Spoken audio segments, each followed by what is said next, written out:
On today's episode, we have Xenia Chen with Threads. Now, if you're all about data as well as the numbers, this is definitely the podcast for you. You're going to want to listen to this data-driven podcast all about product development, encouragement of customer engagement, developing her line with men's tights, and the advantages and disadvantages of subscription models. Now, let's dive into this episode and learn more about this data-driven business. So we've got Xenia here with us, and we're going to hear all about how she started into the world of, fashion, technically. So let's hear it, Xenia. Let's hear your story. So thank you so much for having me, Nicole. It's so nice to chat with you. So I guess I'll give you a quick synopsis of my story and how I came to, selling pantyhose. So I actually started my career in finance. I was working on Bay Street. I had done business in school, majored in finance, worked in investment banking and then private equity. And, during that time, I was wearing a lot of business attire. So along with the business attire, I was wearing tights and nylons and stockings like pretty much every day. And I was at the point where I felt like I had a go-to brand or store that I could find like every piece of my wardrobe. Like I had a go-to place for my underwear, for my socks, for my blazers, but not my tights. I felt like I could never found a brand that really resonated with me. Something that was well designed, high quality, but also affordable. I feel like you're either going to a European name brand that has been around for like 100, 200 years, and you buy a pair for like, $70, which is, it's good quality, but it's expensive. Or you go to the drugstore and you spend $10 on a pair and it's just terrible quality. It's like a one-time use type of thing. So on top of that, I felt like a lot of the brands out there were just very old-fashioned, very antiquated. From doing research, I found out that a lot of the brands that we usually buy from are still using molds from the 70s, which is insane because our use case for clothes has really changed since then, right? So felt like, this was definitely an industry that needed, a little bit of a facelift. And every time I talked to a female colleague or a female friend about this, I would get the same visceral reaction. Like, we all wear tights, but no one has a brand that they truly love. So that's how we started. How we're different is every product we put out onto the market, we design using the feedback of hundreds of real people. So let's just say we want to design like the perfect pair of opaque tights. So before we do anything, we'll go and we'll survey 100 to 200 people and we ask them, what do you currently like about your opaque tights? What do you not like? What are the features that you wish you had? Kind of creating like this data-driven wish list. That's why we call ourselves a modern brand, is because the feedback is actually from people that, are like living in this day and age instead of from like 100 years ago. And then we take this data and we go to our manufacturer and we iterate and we design and we design something that's truly comfortable and something that people actually want. So that's sort of our differentiator. I started it 4 years ago. There's been a lot of, changes and, we're always like trying to improve and iterate based on customer feedback, but that's a little synopsis of Threads. That's amazing. And I didn't know that you did like the whole background research of like having 100 plus people. Now, where do you usually do that? Do you do that in Toronto or do you try to do different locations as well? So when we started off, the first thing I did when I thought, okay, I'm going to try to start this company or, solve this problem, I did the survey and I sent it to like 20 of my friends and coworkers, and they were sending it to their network and, third degree connections and so on and so forth. So the first survey I did was 200 people and it was all like second degree, third degree connections.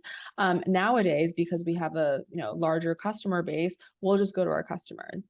And sometimes if it's, a newer product, we'll say to our customers, okay, like you do the survey, but if you have anyone else that who is using this product, like please feel free to send it to them. So it's different every time, but now we're lucky that we can leverage our current customer base. That's so smart. And I find too, even like when you were launching, you were already had all those connections within the industry you were already working with as well. So like you said, I feel like as entrepreneurs, we're always trying to solve a problem, right? Totally. Yeah. Yeah, that's Yeah. so brilliant. And I also find too with wardrobes and like and it's hard, like I mean we live in Canada, it's so hard knowing like what to wear. Like if you want to wear a dress, yes, you're gonna have to wear something underneath because you're gonna freeze trying to stay Totally. warm. Yeah. It's always like I find that between the months of October and like April, it's like you want to look cute, but you also need to think of like, will I freeze, you know? And um yeah, that's why we want all our stuff to be like nice, but also functional and comfortable and something that you'd actually want to, you know, like live your life in, right? I mean, so many of our customers are people who will wear, you know, they have a really busy day, but they'll wear the same outfit to work and then they go out for drinks after with their friends. And, you know, it's like you need these intimate pieces to be functional. Definitely. Now, when you started, what was kind of your first aha moment like 4 years ago when you were like, okay, I'm gonna like actually do this? And did you jump in full time or were you still back and forth from your corporate job as well? So yeah, great question. So I started my first full-time job in 2014 after I had graduated, and pretty much immediately I was like thinking about like, you know, why isn't there a better brand for tights? But I didn't start the company until 2018. And I just, for the longest time in my life, like I didn't see myself being an entrepreneur, it just wasn't really on my radar. Me and my family, we immigrated to Canada when I was 5. And, you know, the immigrant dream is really to go to a good school, get a high paying, stable job with benefits, you know, and like that's like success, right? So I think for the longest time, it wasn't on my radar ever to start a business. So I pretty much sat on this idea. I was just thinking about it for a few years. And then in 2018, this is sort of a long story, but I started my career in Toronto. I ended up moving to New York for a year and a half. And then when I got back to Toronto, you know, it's a lot colder here than it is in New York. I was just starting to think about, you know, this tights problem again. And that was probably the end of 2017. And I just decided 2018, like, I'm going to try this on the side. And I just, like, it just had gotten to the point where I was thinking about it so much that I knew that if I didn't try it, I would regret it down the line. And I didn't really want to be that version of myself that didn't try things and didn't, you know, like put herself out there and like do things that were scary and whatnot. So January 2018, that's when I really started working on the idea. And I was doing it on weekends and at night. And really, like, I didn't leave my full-time job until April of 2019. So it was about a year and a half of doing both, which I would say, like, I mean, everyone has a different path, right? Like, I think, you know, there are people out there that are doing both for many years before they leave, and some people will never really leave. But I think for me, because I had never thought that I would be an entrepreneur, I kind of needed that like overlap to just like, you know, pump myself up a little bit and to kind of like de-risk it in a way, because I had no idea, you know, how to start a business, if this idea was going to work. But we launched our prototype in the fall of 2018. And I mean, you probably know, like, it's one thing to work on a business before you have customers and you can do stuff on your own time. But then as soon as you have your first paying customer, there's a lot of stuff that you can't delay, right? Like, you have to fill orders, you have to answer emails, and it's a little bit of like all of a sudden you're on the treadmill and like somebody like ups the speed and you kind of have to make a choice between, okay, like, are you gonna do this or that? And at the time, the job I was working was like the hours were still quite a lot. So I would essentially get home every day at like 8 p.m. and then I would have like a few hours before I like crashed to work on threads. And I was just at that point where you know, I'd wake up in the morning, be really excited to like think about thread stuff, but then would have to go to my full-time job. And then by the time I got home, I was so tired. Like, you feel like you're sort of in this like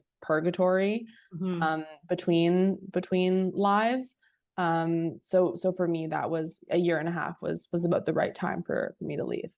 That's so like, that's such a good analogy what you said about the treadmill. I totally get that. And I was very similar like with the spa when I was working doing spa services. And then when we launched our product line, I was sitting there doing client services, but in my head, all I was thinking about was products and launches and the customers I needed to send product to that day. And like you said, you're running on that treadmill, and I feel like almost it like splits where you're like, oh gosh, which way am I going to run? Yeah, I'm gonna totally. keep running faster, and I'm going to slow it down because you can't run forever, right? And I find Hmm. that's another analogy in the sense of what is your calling, right? Where do you see yourself moving forward? Even if you didn't see yourself as an entrepreneur, I think it's important to listen to that inner voice of directing you the way you want to Yeah, go. totally. That's so true. And I think, whenever I talk to people who are younger, maybe university or high school, who don't know what they want to do, I always ask, okay, like, what did you like to do when you were younger? Like, what did you truly enjoy doing? And I think a lot of the times, like, the answers are sort of right in front of us, but then we don't pay attention because we start to pay attention to like what other people think or what we think is like, a quote unquote good job. One of my best friends, Bianca, I actually should introduce you guys. She's great. She is a consultant and, she did the whole business thing. She was a consultant and then she, a few years ago, started her own card business. So she designs these like amazing, beautiful, witty cards. And so she's now like pretty much full time in the card business. She's still like kind of like doing contract consulting work. But growing up in high school, she was always the artistic one. Like she was always like the funny artistic one who was always, like just so creative. And so it's like, okay, well, yeah, of course you ended up here, right? Because, I think if you sort of push down that voice and you push down, the things that you like to do, like it's gonna pop up again somewhere. Like Yeah. you can't really run away from it.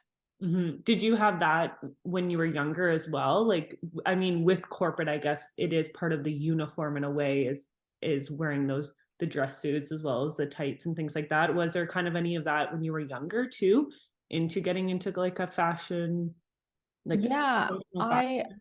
I I always liked fashion. Like, like I wouldn't say I was like, the person who was like the most interested in fashion, but I think what I really liked doing is I really liked like creating new things. Like, I really liked working on teams. I really liked, like I think all the extracurriculars I ever did in high school and university, like it sort of everything makes sense in a way. And actually in university, I was on the exec committee of this like fashion business conference, which at the time I was like, oh, this is just fun. But now I'm like, oh, it all makes sense, but I do think like the times when I was younger where I felt the most fulfilled is like when you're with your friends and you're like creating something new, like, whether it's like a like not like a gadget, but you're just like, planning something, like creating something from scratch. Like I really like that process. Like I think that's probably one of my favorite things in the business is like the product development aspect, and it's just to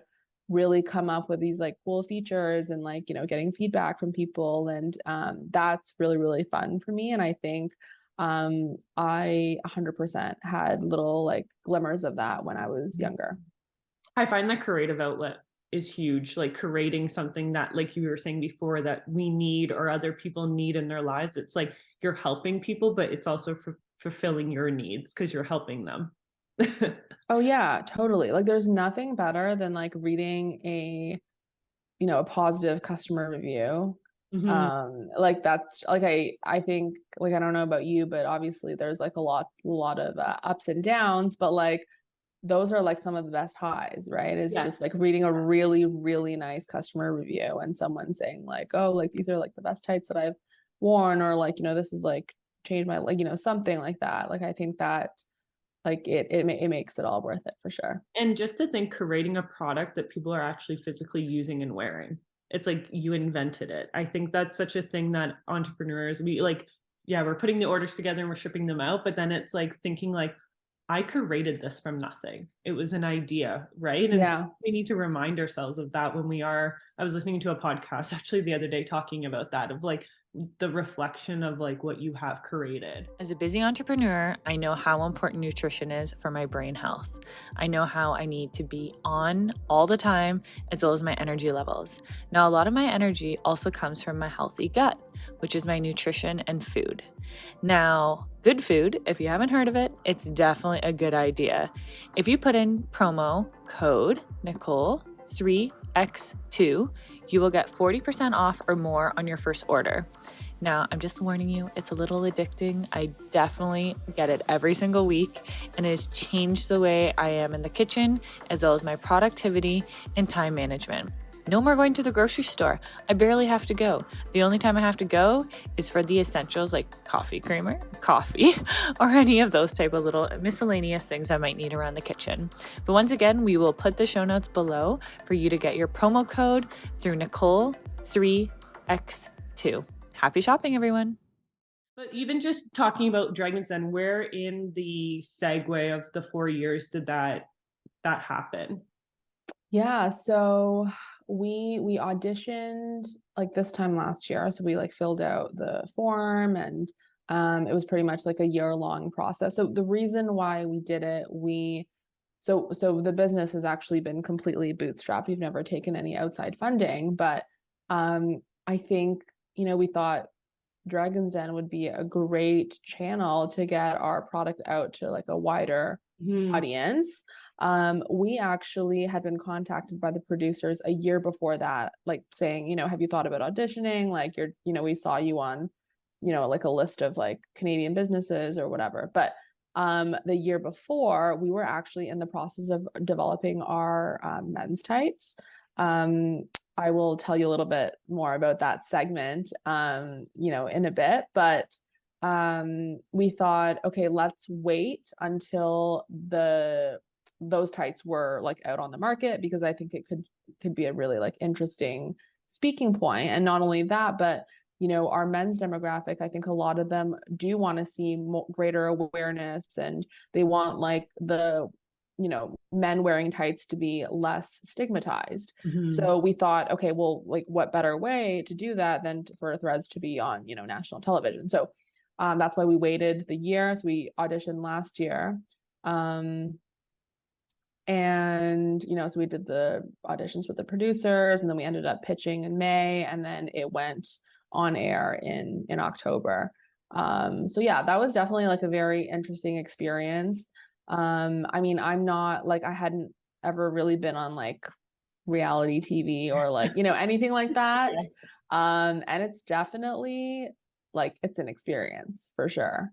Yeah. Did you see a spike in sales after being on there? We did. Yeah. Nothing like crazy, but definitely it was a nice press hit.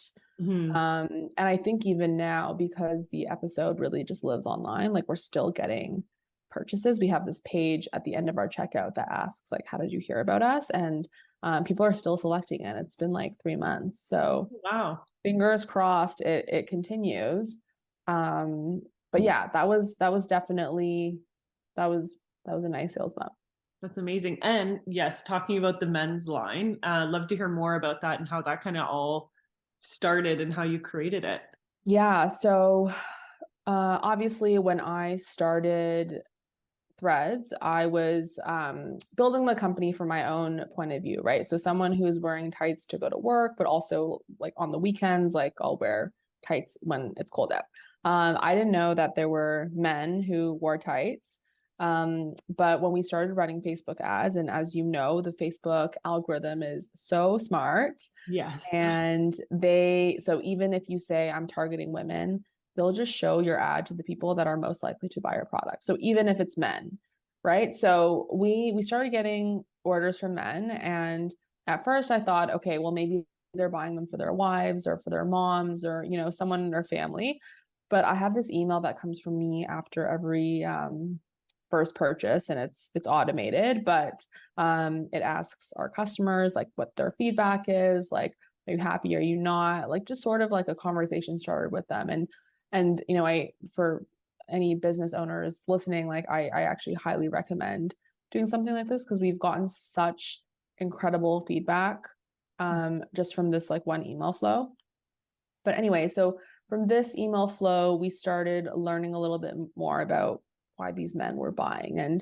And essentially you could separate them into two groups. So there are men who do drag or maybe in the cross-dressing community, and I would say that they wear them like for fun or on occasion.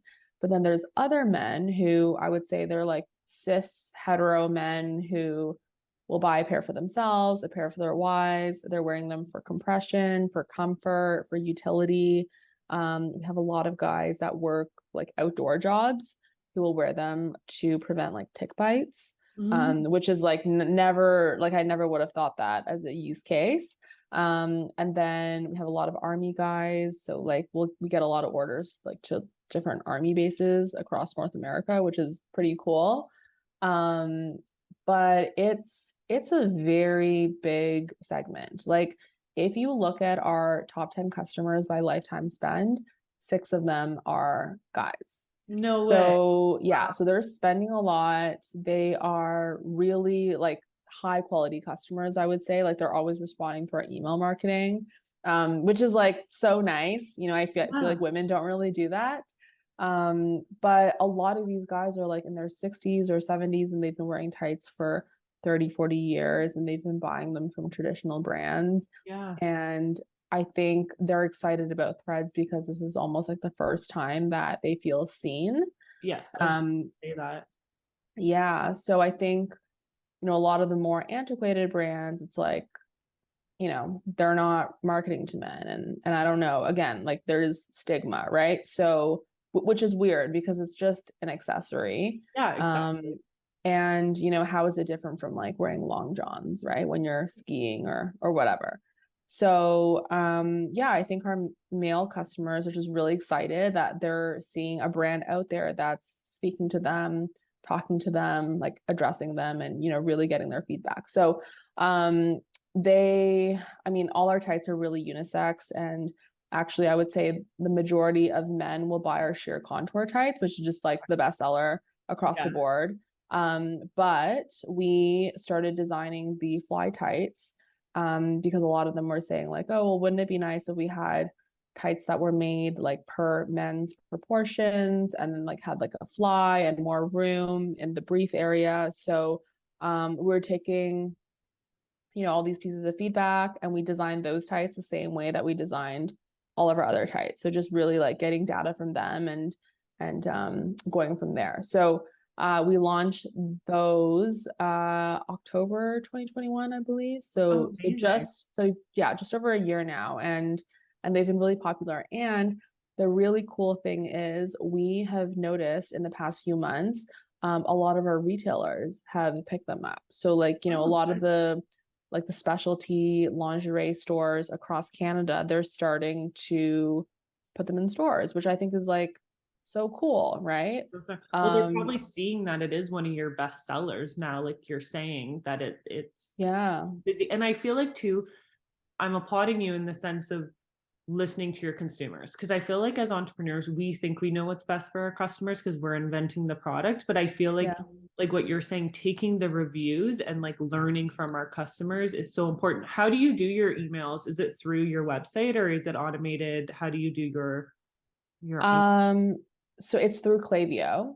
Okay. Yeah. So we basically, that's what we use for our email marketing. We have like a bunch of flows and it's all connected to our website, which is run off of Shopify. Yeah. Okay. Smart. Yeah. Cause I always feel like the communication is so important, like after, and then also getting those reviews, like asking for testimonials and reviews and so on, to learn how to expand your line like you did. That's incredible. Yeah. So anyway, we feel very, very lucky to have like a engaged group of customers, especially on the men's side. So like over Christmas this year or over the holidays, we ran this like little scavenger hunt. So it was like 6 weeks long. Every week there was like an email or a piece of content on Instagram. There was like a hidden code, and the code would give you like 25% off like one product for 24 hours.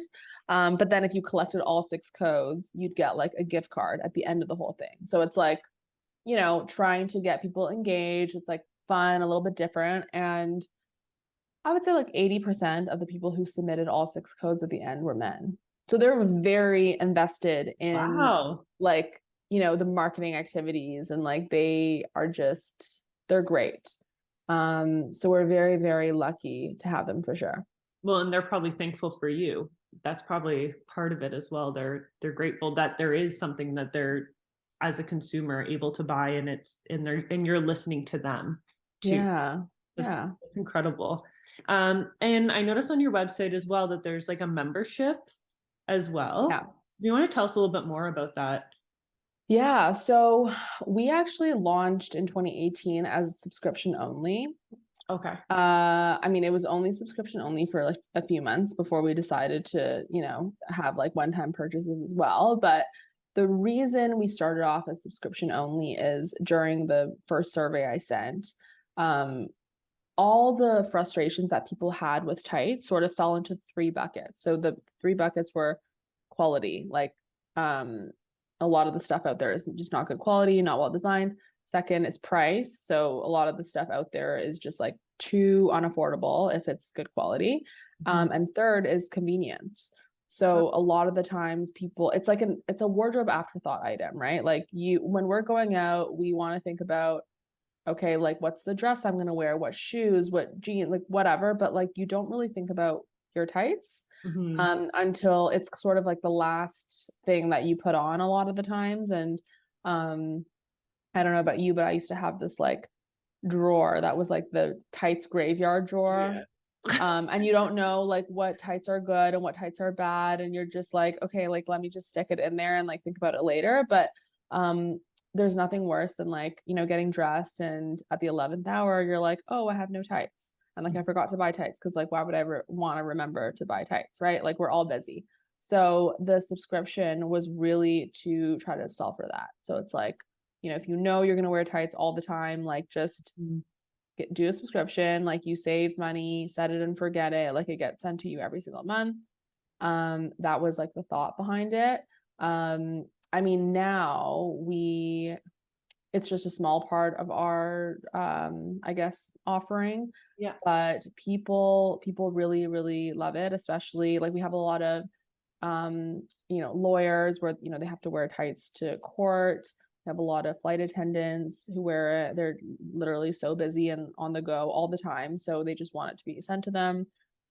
Essentially it's like tights on autopilot. Like you get 15% off every single order. Yeah.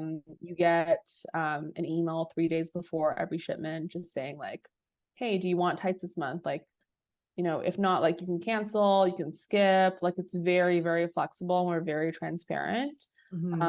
So it's definitely something that a lot of our really loyal customers love, because it just makes it really easy for them. And you can also like swap styles between months. So oh, that's so cool. Well, and I feel like too, like you're saying all those points, it's really hard as a brand to do all 3, but it sounds like you've really figured out how to do it, which is so impressive. Like I think it's so hard to tackle all 3, and I think at the beginning we tried too hard to try to do all 3, and it's like that's really hard with your first product. Yes. Yeah. And also like some people, like not everyone finds all 3 to be frustrating. Usually it's like someone finds 2 to be frustrating. So I guess it's about providing the optionality and the variety of choice for people to figure out like, okay, this is something I care about, but this is something that I don't care about. Like, because there are definitely people out there that see subscription product and they're immediately like turned off, right? Because I think we've all been burned before. Oh yeah. Where you subscribe and then it's like, wait, like why was I charged? Like I didn't want that. And it's like pain in the ass to cancel. And it's just, it like no one wants that. So yeah, there are people who love subscription, but then there's people who are like I'm never signing up for a subscription ever again. So I think by just having this subscription offering, you're sort of closing the door to all of those customers. So yeah, it's kind of tough to solve for all 3, but I mean, I think we're constantly like iterating and figuring out like, okay, what's the best way we can provide the exact offering that people want. For those who have been listening, you know I'm a massive fan of Squarespace, and I don't really know what I would do without them. With both our brick and mortar store as well as our e-commerce, I can do everything in one place. Whether it's e-commerce, I can do inventory, email campaigns, appointments, and so much more. Now, Beauty Behind the Brand has partnered up with Squarespace to offer you 10% off your first subscription. All you need is promo code PARTNER10. What are some of the things like you like can have as like takeaways from like either when you had started or kind of things that were kind of a bit of a struggle starting the brand or during the brand? What are some key points that you've kind of figured out or had to kind of niche down or change than what you thought the vision was going to be? Okay, I think a lesson, and this is something that I was really susceptible to earlier on, is, I mean, this is my first business. So I went in thinking like, you know, I want to be a sponge for information. Like I want to ask everyone for advice, and I want to get everyone's opinion. And I don't know what's going on. So like I need to rely on like other sources. But I've learned over the years that you have to be really discerning about feedback and whose opinion you actually implement. Because I think there's a difference between like just being open to hearing things, but then if you're just going to implement every single thing that people say, like it's all going to cancel itself out, you know, like it's going to be like, I think ultimately you have to, you know, listen to everyone and, you know, be open, but at the end of the day, like no one knows your business more than you, and you have to listen to yourself, and everyone just talks from their own experience, right? But that might not be suitable for your business. So I definitely think that earlier on, I was a little bit too bendy when it came to, you know, implementing people's feedback and, you know, sometimes it was just people who like didn't even really know the product, but I thought that they were, you know, a marketing expert or like a brand expert or, you know, and I'm sure they're great at what they do, but ultimately, like they don't know your business and your product, and you're the one who is living it and breathing it. And ultimately, it's kind of like a relief, but at the same time scary to know that you ultimately comes down to you, right? Like no one knows your business as well as you do. So I think that's sort of like a lesson that I've learned over the years that I would definitely tell to anyone starting out. And I think a lot of the times, like I have to remind myself of that too. Another thing was just, you know, we get requests all the time for new products, because there's like so many different possibilities in like the tights world. We'll literally get like, you know, 20 emails a day of people being like, I want this, I want that, I want that. And they're all different. So it's like, how do you know what to launch, right? How do you know what to focus on? And we recently actually started something called the Lab. So I don't know if you saw it on our website, but essentially it's like this crowdsourced sort of like feature on our website where, you know, we think, okay, people are interested in like, let's just say like pink tights. Okay. So we go and we design them and we're like, okay, but like, do we press, you know, like produce on this? Like, when do we, you know, sort of hit the go button? Right. So we'll get people to actually like buy into it, and they'll like vote with, you know, their actual orders. So we'll say like, okay, this pair of pink tights will go into production if we get like 100 orders. So people who really want it will go and they'll go through checkout and they'll buy it at like the pre-order price. And then we'll say like, okay, if it hits 100, then it's sort of like Kickstarter, right? But it's like on your website and you're leveraging your existing community already. And I will say like this only, so far we've put 2 products through the Lab and they've both gone through, and, you know, they're in production. So that's really exciting. And you see a lot of buy-in and a lot of support from existing community members. But I would say like this is only something that we were able to do like in the last year, because I think, you know, when you're a new brand, you're just starting out, like you don't really have as much trust with your community. And now that we're, you know, a little bit bigger, we're able to do that. And But that's sort of like a way for us to sort of solve for the problem of, maybe some people are just emailing us saying they want this product, but when it comes down to it, like, are they going to buy? Yeah, that is so hard. As like, we get that all the time with our lash company. People are like, oh, we want this, this, and this. And it's like, okay, I'm gonna launch it, and like, are you actually gonna buy it? Or like, Yeah, how many other people feel the same way? It's so hard, like you're saying, like, because it's almost like the world is so noisy of all these it's things so noisy. coming Yeah. at you. And then it's like, you've got to dial in specifically what you want, but then you're like, is this what everyone wants, or am I going to launch this and it's going to be a flop? Like, it's so hard. And I think that's a huge part of entrepreneurship that people don't talk a lot about. Yeah. And as consumers listening in on this, or even people who might know you outside of like Threads, might be like, yeah, she is thinking about that, right? It is a huge part of being an entrepreneur, and your individual style, like what you're saying too, of what you want to launch, what you want to see your brand, but then at the same time making sure consumers are happy.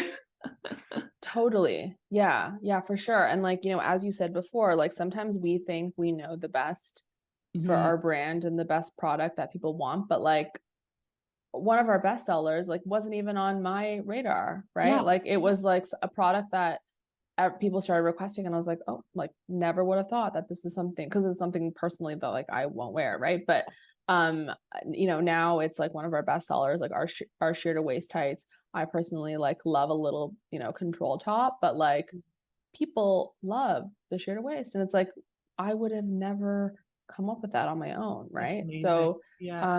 yeah, a lot of it, like it's so hard to figure out that perfect balance of being like open but also like sticking to the brand values and like what Mhm. to be true. Like it's really tough.